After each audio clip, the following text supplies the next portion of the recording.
Halo, Assalamualaikum warahmatullahi wabarakatuh. Ketemu lagi dengan saya Diana Anggreni di mata pelajaran Digital Branding. Eh, kita sudah masuk ke jilid yang kedua yaitu tentang logo. Definisi logo ya. Sebelumnya, yuk jangan lupa subscribe dulu ya. Terima kasih dan selamat menikmati, selamat mendengarkan materi kali ini. Oke, materi yang sekarang yang akan kita bahas yaitu tentang definisi logo. Logo itu adalah sebuah simbol visual yang mewakili identitas sebuah brand, sebuah perusahaan atau sebuah organisasi.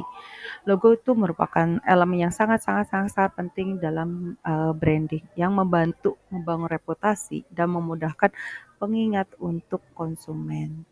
Nah, di logo tersebut akan mencantum segala jenis identitas tentang konsumen, warna, dan tulisan dan sebagainya. Nah, jenis-jenis bentuk logo itu ada 3. Yang pertama, ada yang namanya logo type. Yang kedua, ada yang namanya logogram. Dan ada yang ketiga itu kombinasi. Jenis atau bentuk logo tersebut, yang pertama yaitu ada yang namanya logo type. Jenis logo yang menggunakan tipografi sebagai elemen utamanya, seperti yang tertera dalam gambar yaitu ada logonya Google, Nokia, Canon, dan Walt Disney. Salah satu contohnya ya, dan masih banyak lagi. Nah, yang kedua yaitu ada logogram. Logogram yaitu jenis logo yang menggunakan simbol atau ikon sebagai elemen utamanya. Jadi seperti yang dalam gambar itu ada logo Apple. Logo Apple itu Apple itu dari apel dan itu langsung menggunakan gambarnya tersebut ya. Terus yang ketiga yaitu ada yang namanya logo kombinasi. Logo kombinasi adalah jenis logo yang mengkombinasikan tipografi dan simbol ikon yang lainnya seperti Burger King ya contohnya. Selanjutnya yaitu kita akan bahas tentang apa sih fungsi dan tujuan dari yang logo. Yang pertama, fungsi dan tujuan logo yang pertama itu adalah identifikasi. Identifikasi itu membantu konsumen ya untuk mengidentifikasi dan mengingat sebuah brand.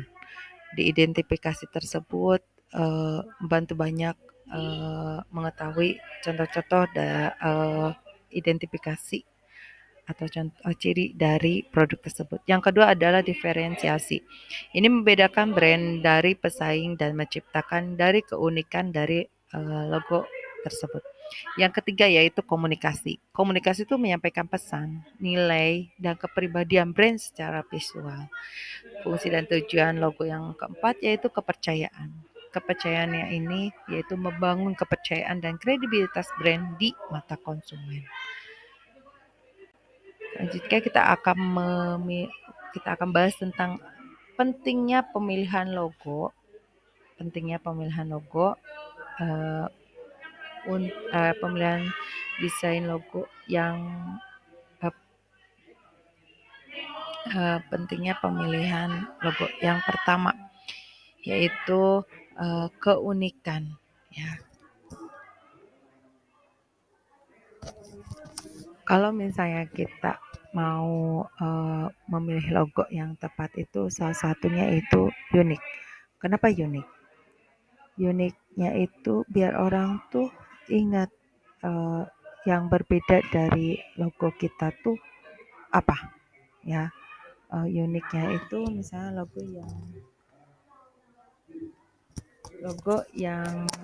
logo yang dianggap unik dan berbeda itu kan lebih mudah diingat oleh konsumen. Yang kedua yaitu fleksibilitas. Fleksibilitas logonya itu harus dapat diaplikasikan di berbagai media yang efektif. Yang ketiga yaitu konsistensi. Logo yang konsistensi biasanya digunakan untuk membangun identitas brand yang kuat tersebut. Yang selanjutnya yaitu makna. Logo yang memiliki makna dan filosofi akan lebih bermakna bagi brandnya. Selanjutnya yaitu uh, tentang proses pembuatan logo. Proses pembuatan logo yang pertama itu sebenarnya kita harus riset dulu.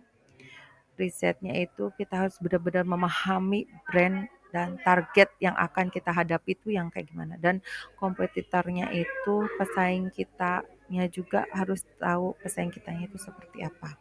Yang kedua yaitu idealisasi, yaitu menghasilkan konsep dan sketsa logo yang kreatif. Jadi harus benar-benar yang berbeda dengan yang lain. Yang ketiga yaitu refinement, memfasilitasi desain logo yang terbaik dari yang paling efektif. Nah, selain itu, kalau eh, kalau misalnya kalau mendesain logo itu harus ada elemen-elemennya juga. Tadi ada dibahas tentang tipografi. Tipografi itu pemilihan jenis huruf ya, yang sesuai dengan brandnya. Jadi ketika kalian memilih brand, itu tulisan tuh harus huruf yang sama. Jadi jangan diganti-ganti. Jadi ketika orang lihat tulisan tersebut, pasti ingatnya itu eh, perusahaan kita. Seperti misalnya kalau SMK 2 Kuningan, ada tulisan Skada, pasti ingatnya itu bukan Secada. Secada tuh di mana? Pasti orang tak banyak taunya itu Skada tuh SMKN 2 Kuningan. Tulisannya juga harus konsisten yang itu. Yang kedua yaitu elemen yang paling penting banget itu warna. Penggunaan warna yang bermakna dan mencolok dan penggunaan warna yang bisa menarik perhatian itu sangat sangat sangat berpengaruh karena warna itu mencerminkan karakter ya. Terus yang ketiga yaitu tentang simbol. Kalau simbol itu penggunaan icon atau simbol yang memiliki brand itu dia akan menghasilkan looks yang berbeda. Nah, mungkin segini materi yang saya sampaikan. Sebelumnya terima kasih atas kerjasamanya sudah menyimak dan tolong untuk diperhatikan kembali materi yang saya sampaikan dan silakan untuk tulis absen kelas dan sedikit catatan kecil yang kalian pelajari.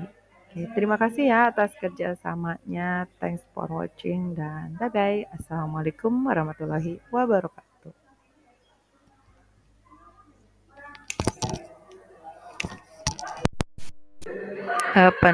Proses pembuatan logo. Proses pembuatan logo yang pertama itu sebenarnya kita harus riset dulu. Risetnya itu kita harus benar-benar memahami brand dan target yang akan kita hadapi itu yang kayak gimana. Dan kompetitornya itu pesaing kitanya juga harus tahu pesaing kitanya itu seperti apa. Yang kedua yaitu idealisasi, yaitu menghasilkan konsep dan sketsa logo yang kreatif. Jadi harus benar-benar yang berbeda dengan yang lain. Yang ketiga yaitu refinement, memfasilitasi desain logo yang terbaik dari yang paling efektif. Nah, selain itu, kalau eh, kalau misalnya kalau mendesain logo itu harus ada elemen-elemennya juga. Tadi ada dibahas tentang tipografi. Tipografi itu pemilihan jenis huruf ya, yang sesuai dengan brandnya. Jadi ketika kalian memilih brand, itu tulisan tuh harus huruf yang sama. Jadi jangan diganti-ganti. Jadi ketika orang lihat tulisan tersebut, pasti ingatnya itu eh, perusahaan kita. Seperti misalnya kalau SMK 2 Kuningan, ada tulisan Skada, pasti ingatnya itu bukan Secada. Secada tuh di mana? Pasti orang tak banyak taunya itu Skada tuh SMKN 2 Kuningan. Tulisannya juga harus konsisten yang itu. Yang kedua yaitu elemen yang paling penting banget itu warna. Penggunaan warna yang bermakna dan mencolok dan penggunaan warna yang bisa menarik perhatian itu sangat sangat sangat berpengaruh karena warna itu mencerminkan karakter ya. Terus yang ketiga yaitu tentang simbol. Kalau simbol itu penggunaan icon atau simbol yang memiliki brand itu dia akan menghasilkan looks yang berbeda. Nah, mungkin Segini materi yang saya sampaikan.